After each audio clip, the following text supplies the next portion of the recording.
I am so ready for spooky season. Hey book besties, welcome back to my channel.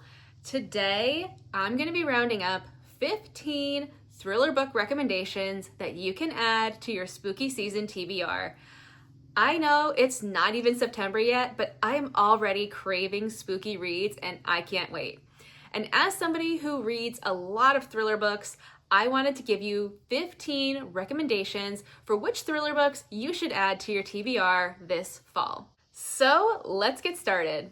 First up, A History of Wild Places. This is my favorite book.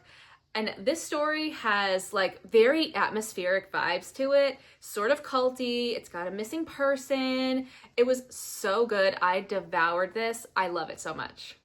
Hidden Pictures is a book that was taking TikTok by storm last year, and I just read it a couple months ago.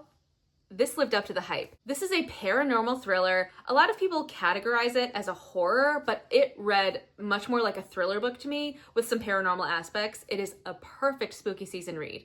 Plus, there are pictures inside that coincide with the story, which added such a cool element to it. Next is The Only One Left. I adore this book. It's one of my favorite thriller stories. I listened to the audio and I highly recommend the audio. So if you're into audiobooks, definitely listen to this one. This one follows a woman who is taking on a job as a live-in nurse for an elderly person in her area who has a lot of like drama surrounding her after her parents and her sister were unalived when this woman was a teenager. And she doesn't talk. So this nurse is kind of going around the house, but things are a little weird. It was so good. The plot twists, so much fun. Next is Smile for the Cameras. If you were a fan of 90s horror movies like Scream, I Know What You Did Last Summer, the Freddy Krueger movies, you are absolutely going to want to pick up this book. This is a thriller that follows a woman who was in a cult classic film in the 90s. Now she is revisiting the area they filmed this movie for like a reunion, and some things happened in the past that they're dealing with in the present. So this one is a dual timeline that was so good. The vibes were immaculate. You have got to check this out for spooky season. Next is Forget Me Not. This book releases in August at the end of the month. So if this happens to post and you see this before it's released, add it to your TBR because I got this from Book of the Month early and it was amazing. This is a southern thriller that follows a woman who moved from New York City back to her hometown after she lost her job. And when she was a teenager, her older sister disappeared. So she's got some kind of mixed feelings about being back home, and she's kind of dealing with the loss of her sister and doing a little bit of investigative work to see if she can figure out what happened to her sister the summer she went missing. This was so good. I ate it up. Next is another book that just released, You Belong Here. This story, it takes place during September, October. This mom is moving her daughter into college, and this woman, she used to live in this college town. She not only grew up there, but she also went to college herself there. And something happened in the past that she's stayed away from the town for because it's just messy. So there's a lot of feelings being dredged up, a lot of weird things happening again. But what was really cool about this book was the atmosphere of college life in that September, October time period. And even though it's not the daughter is not a main character in the story, the mom is. So you're following along an adult experience throughout this, but the vibes were so there. I could feel and sense those feelings of being at college in the fall during September, October time period. It was just the vibes. The vibes were so good. Next is The Weight of Blood. I adore this story so much. It is so well written. This is a retelling of Stephen King's Carrie that has a racial component to it. It is a little bit YA, but it really doesn't read too YA. So you're following a girl who has these telekinetic powers like Carrie did in the Stephen King novel, and she's also dealing with some race issues within her town. It was so intriguing. I could not get enough. Definitely giving those spooky season vibes. Next is a little bit of a cheat, but the Grady Lake series was such a fun read. I read it over the summer, and oh my gosh, the plot twists in these books, they're all like connected. It's not like an interconnected type of series. It's definitely ones you can read back to back, but each story has its own storyline and wraps up. It was incredible. If you love plot twists, if you love an atmospheric book, you've got to check these out. Plus, even though there are 3 books, each book is like 200 something pages, like 220 or something. So they're not terribly long. You'll definitely want to like bang right through all of them at once. Next is The Collective. This story had such like a gritty, like loner feel to it, where you're following a woman who lost her daughter and she's had her life kind of fall apart, and she finds solace in this online community on the dark web of other moms who have lost their children.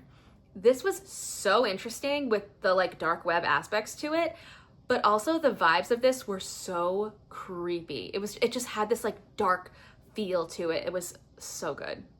Listen for the Lie is a book that was really popular last year. I haven't seen it talked about much, but it was such a good thriller. Similar to The Only One Left, I highly recommend this book on audio because there is a podcast element to it that helps really push the story and get you like more involved in it. In this story, you follow a woman who is visiting her hometown, and she kind of moved away after her relationship fell apart, and also when her friend was found unalived.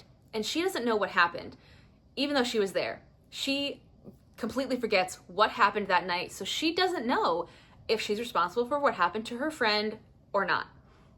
It was such a good story. I did not see the end coming. Amazing. Next is The Night She Disappeared. This story follows a couple different people where it's centered around a young girl who went missing. So you're following the mom of this girl who, it's been a year and she's really lost. She's done everything she can to try to find her daughter, and it seems like nothing is coming to fruition. There's no answers, and she's still trying to figure out what went wrong. You're also following some random woman who just kind of happened into this story, but she is living on a campus that this teenage girl went to, and this woman's found out about this story, and so she's kind of digging into it because she's finding little clues, so she's doing her own research. The third POV is this teenage girl, and you're following the before about what happened to her leading up to her disappearance. This book was so good. I loved how all the stories like really melded together to create this really salacious book. I could not get enough. It's definitely got that gritty vibe to it that's gonna give you all the spooky season feels. Another book that has some paranormal vibes to it, The Invited. So this story, it's a little bit of a twist on a haunted house, and instead it's haunted land. You're following a woman and her husband who have recently moved from the city to Vermont. They bought this piece of land and they are building a house. But some weird things are happening on their property, and the woman is not sure what's going on, but she's been doing a lot of research to figure out what the history of this land is, and she's like traipsing all over Vermont trying to put the pieces together and see if she can figure out what happened. Next, I have another Megan Miranda book, The Last to Vanish. One thing I like about this author's writing is that she does atmospheric stories really well, and this one is no different. In this story, you follow a woman who is living in this like touristy town where the tourism aspect is hiking, but there's some like folklore about some of these trails because people have gone missing on these trails. And this season, there are some people that are going missing, and you're following this woman who's trying to figure out what happened because she's intrigued and she wants to know what's going on. It was such a good read, and I think it even takes place during the fall time, so it's definitely going to have those fall vibes to it. Next is Missing Pieces. This story follows a woman who is going to visit her husband's hometown after a family member close to his has passed away. She's never been to his hometown, and he hasn't been there in years, like probably decades. So she's not really sure what to expect. She's never really met his family, and things are a little weird. She's not really sure what is going on, but she knows the vibes are off. So she's kind of trying to figure out what's happening. But there's also a mystery to it because this man's parents were unalived years ago, and she's kind of trying to figure out what the story is behind that because he hasn't really told her much about it. So she's interested on her own and wants to figure it out. I did not see the end of this book coming. It was so good. If you've not read a Heather Gudenkauf book, you have got to check this one out. And last is Sharp Objects. This is an older novel, but it's Gillian Flynn, and she is such a fantastic thriller writer. This story follows a woman who is, I feel like there's a theme here, but she's returning to her hometown because there is a story about young girls being found unalived, and they can't figure out who's done it. She's an investigative reporter, so she's been assigned to go to this town and figure out what happened. This woman has some mixed feelings about being back in her hometown, and she goes back and visits her mom, who she has not a good relationship with at all.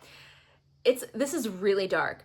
I will say, this book has very dark themes to it, so check your trigger warnings before going into it, but it is very creepy, very interesting.